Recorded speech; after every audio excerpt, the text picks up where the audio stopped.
Vamos lá, gente. Vamos continuando aqui a leitura do nosso livro. Eu estou lendo Contos Fluminenses do Machado de Assis e estou dissecando conto por conto. Agora nós estamos parados num deles, muito interessante. E acabei de ler o capítulo 5. Vou começar o capítulo 6. Capítulo 6 é isso aí, né? Vamos lá então. Capítulo 6. O conto está ficando interessante. E outra coisa, esse livro aqui eu estou lendo da internet, então, portanto, não é um livro físico. E ele está sob domínio público. E eu também não conheço todo o teor do livro, então eu estou descobrindo junto com você, conto por conto, como é que funciona, o que é e tudo mais. Valeu? Então fique aí. Vamos à leitura, capítulo 6. Lourenço não teve conhecimento da cena entre o irmão e a cunhada. E depois da teima de Vasconcelos, resolveu nada mais dizer. Entretanto, como queria muito a sobrinha e não queria vê-la entregue a um homem de costumes que ele reprovava, Lourenço esperou que a situação tomasse um caráter mais decisivo para assumir mais ativo papel. Mas, a fim de não perder tempo e poder usar alguma arma poderosa, Lourenço tratou de instaurar uma pesquisa mediante a qual pudesse colher informações minuciosas acerca de Gomes. Este cuidava que o casamento era coisa decidida e não perdia um só dia na conquista de Adelaide. Porém, notou que Augusta tornava-se mais fria e indiferente, sem causa que ele conhecesse, e entrou-lhe no espírito a suspeita de que viesse dali alguma oposição.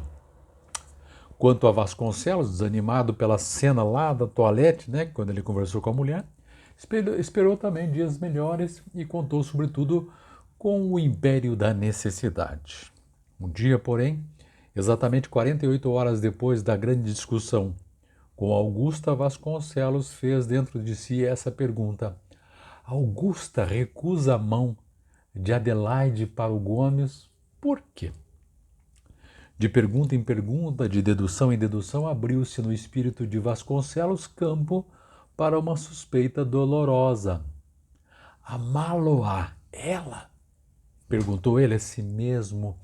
Depois, como se o abismo atraísse o abismo e uma suspeita reclamasse outra, Vasconcelos perguntou: ter-se-iam eles amado há algum tempo? Olha a cabeça dele, imaginando que a mulher dele é que estava amando o nosso amigo Gomes.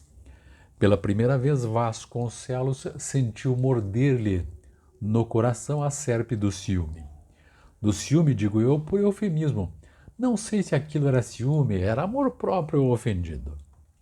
As suspeitas de Vasconcelos teriam razão? Quero dizer a verdade, não tinham. Augusta era vaidosa, mas era fiel ao infiel marido, e isso por dois motivos, um de consciência, outro de temperamento. Ainda que ela não estivesse convencida do seu dever de esposa, é certo que nunca trairia o juramento conjugal.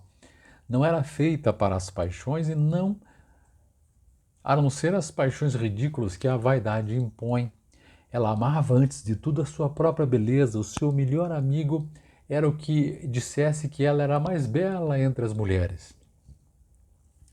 Mas se lhe dava a sua amizade, não lhe daria nunca o coração, e isso a salvava.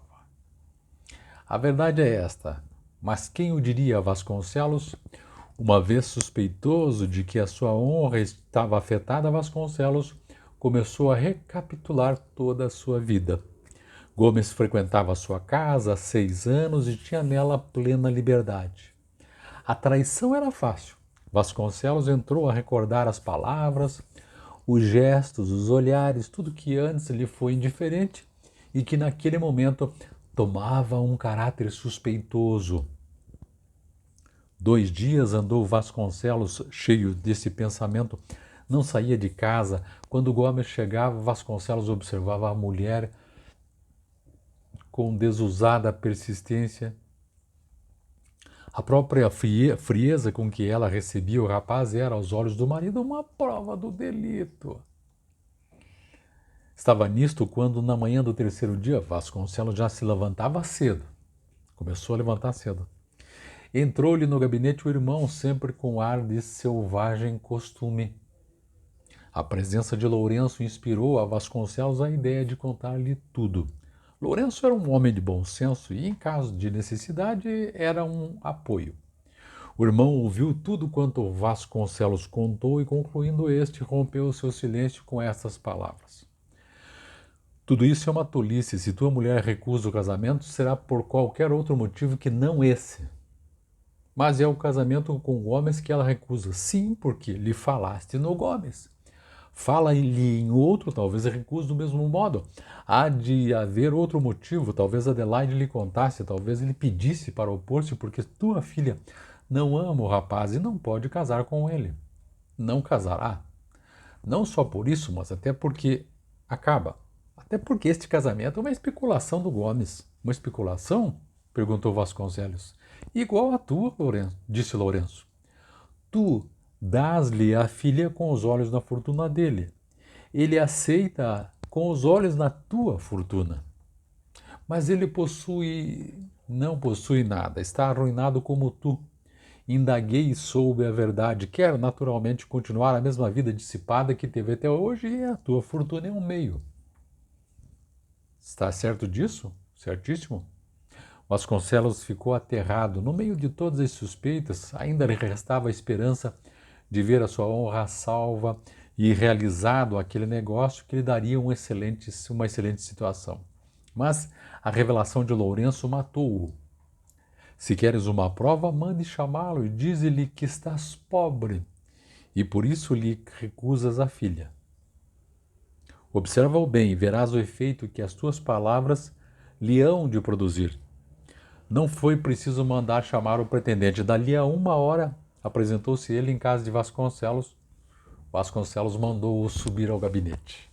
Olha que interessante, gente, porque o nosso amigo Vasconcelos, imaginando que o casamento com o Gomes ia salvar a lavoura dele, descobriu uma outra coisa através do próprio irmão, que o Gomes também estava falido, que um estava imaginando que o outro tinha grana, e o casamento ia ajudá-los mutuamente, só que os dois não têm dinheiro. Viu que interessante?